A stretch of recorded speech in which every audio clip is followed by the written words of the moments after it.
तो स्ट्रक्चर्स हमने अभी तक पूरा ख़त्म कर लिया है और अब हम देखेंगे यूनियंस।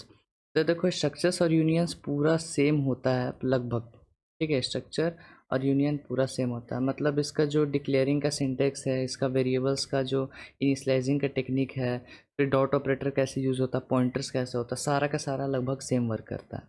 तो यहाँ पर अगर मेरे को यूनियन बनाना है तो स्ट्रक्ट हम कैसे बनाते हैं, हम स्ट्रक्ट कीवर्ड का यूज़ करते हैं और यहाँ पर हम यूनियन कीवर्ड का यूज़ करेंगे। मेजर चेंजेस एक यही देखने को मिलता है, ठीक है। उसके बाद आप यहाँ पर कुछ भी जैसे कि डालो, जैसे कि डिटेल, और डिटेल हम नहीं बनाते हैं, ठीक है। हम यहाँ पर एक टेस्ट बना लेते हैं, ठीक है। चलो, और यहाँ पर देंगे अपना इंट एक्स, और यहाँ पर देंगे अपना कैर सी एच सपोज कर लो, और यहाँ पर देंगे अपना float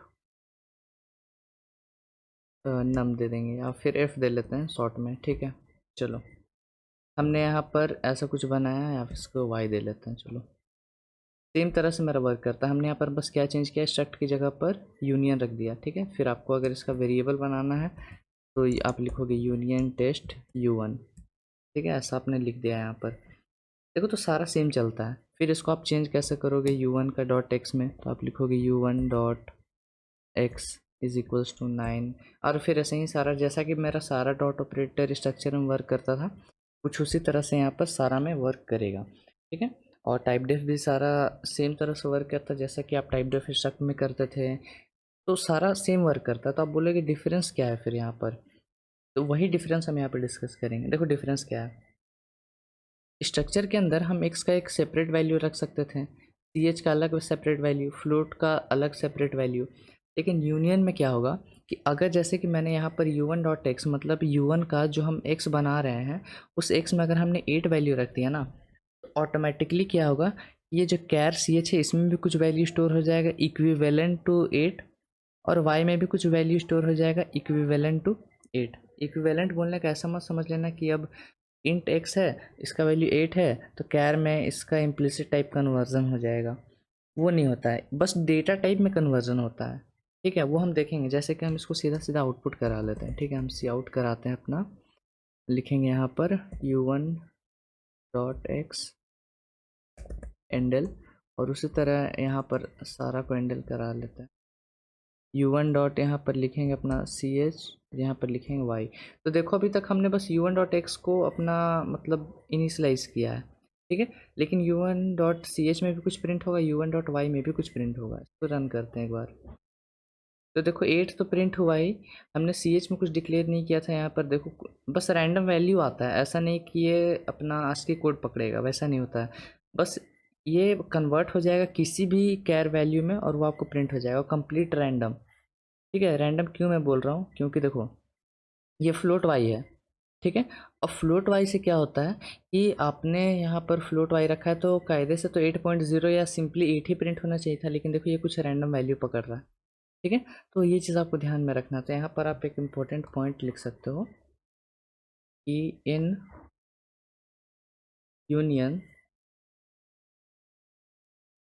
if we initialise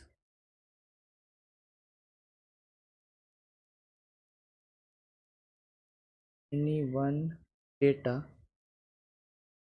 all other data share the same values, that is they are initialized implicitly to their respective data types with random values, ठीक है। तो ये चीज़ आप यहाँ पर लिख लो। यूनियन में क्या होता है कि अगर हम किसी भी एक डेटा को इनिशियलाइज करते हैं, तो जितना भी बचा सारा डेटा है उस सेम वैल्यू को शेयर करता है। अब शेयर करने का ये मतलब नहीं होता है कि आपको बस 8 है तो सब 8 शेयर कर लेगा, नहीं। बस वो अपना खुद से इनिशियलाइज होता है इम्प्लिसिटली, ठीक है। अब अपना रेस्पेक्टिव डेटा टाइप्स में विथ रैंडम वैल्यूज़, ठीक है। तो ये चीज़ ध्यान में रखना है। अब आप बोलोगे कि हमने बस एक्स को तो यहाँ पर इनिशलाइज किया इसलिए एक्स तो प्रिंट हो जा रहा है, लेकिन सी एच और वाई को नहीं किया तो वो गार्बेज वैल्यू ऐसे भी थ्रो करेगा। अगर आपका ये डाउट है, चलो तो ये डाउट भी हम क्लियर करते हैं। यहाँ पर हम लिखेंगे कि U one dot C H को मान लो हम इनिशलाइज करते हैं अपना टी से, ठीक है, हम इसको टी दे लेते हैं। और यहाँ पर लिखेंगे कि U one dot Y is equals to, C one हो गया sorry, U one dot Y is equals to, यहाँ पर अब कोई फ्लोटिंग पॉइंट नंबर दे लेते हैं, ठीक है ऐसा। अब तो मैंने सारा को इनिशलाइज कर दिया, ठीक है, यहाँ पर देख लो। अब इसको फिर से हम एक बार रन करते हैं तो देखो यहाँ पर क्या होगा कि एक्स को तो हमने इनिशलाइज किया था तो एक्स का तो 8 आना चाहिए था, सी एच को तो हमने स्लाइस किया था टी से तो टी तो आना चाहिए था, और वाई को तो हमने स्लाइस किया है तो वाई का भी सही वैल्यू दिखा रहा है। तो ये कैसे हो रहा है, देखो ये कैसे हो रहा है कि जब आपने यू वन डॉट एक्स किया था इनिशलाइज स्टार्टिंग में, लाइन बाय लाइन एग्जीक्यूशन पे आते हैं, यहाँ पर पहला लाइन मान लो ये है, ठीक है, ये जब एग्जीक्यूट हुआ तो यू वन डॉट एक्स अपना जो 8 था उसी हिसाब से इन दोनों अपना वैल्यूज़ इसने पकड़ लिया।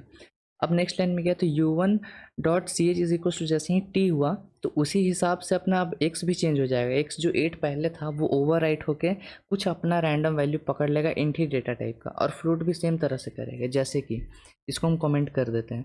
तो अब क्या होगा कि U one dot C H में हमने जब टी रखा है ना, तो अब बस टी का जो वैल्यू है वो सही सही प्रिंट होगा, देख लो यहाँ पर टी सही सही प्रिंट हो, बाकी ये रैंडम वैल्यू पकड़ा, ये रैंडम वैल्यू पकड़ा, ठीक है। तो ये चीज़ आपको हमेशा ध्यान में रखना है कि जिस भी डेटा टाइप को आप सबसे लास्ट में इनिशियलाइज कर रहे हो उसी हिसाब से सारा वैल्यू अपना खुद का अपडेट कर लेगा और सेम तरह से वर्क करेगा। मतलब एक टाइम पे आप एक ही डेटा टाइप को यूज़ कर सकते हो, बाकी सारा डेटा टाइप रैंडम वैल्यूज़ पकड़ के चल रहा होता है। तो इसलिए यहाँ पर यू वन डॉट वाई जो सबसे लास्ट में हमने इनिशियलाइज किया है, इसलिए सबसे लास्ट में ये चीज़ अपना वैल्यू पकड़ रहा है, बाकी दोनों रैंडम वैल्यू के साथ यहाँ पर प्रिंट हो रहा है, ठीक है, देख लो। अब ऐसा नहीं है कि यू वन डॉट एक्स को अगर हम नीचे ले आएँ तो अब मेरे को आउटपुट का क्या होगा, ठीक है। तो एक्स के लिए सारा सही सही प्रिंट होगा क्योंकि एक्स सबसे लास्ट में इनिशियलाइज हुआ है, तो एक्स का वैल्यू जो 8 है वो अपना सही सही प्रिंट होगा, बाकी सी एच और वाई अपना रैंडम वैल्यू पकड़ेगा, ठीक है। देख लो 8 है, बाकी ये रैंडम वैल्यू पकड़ रहा है।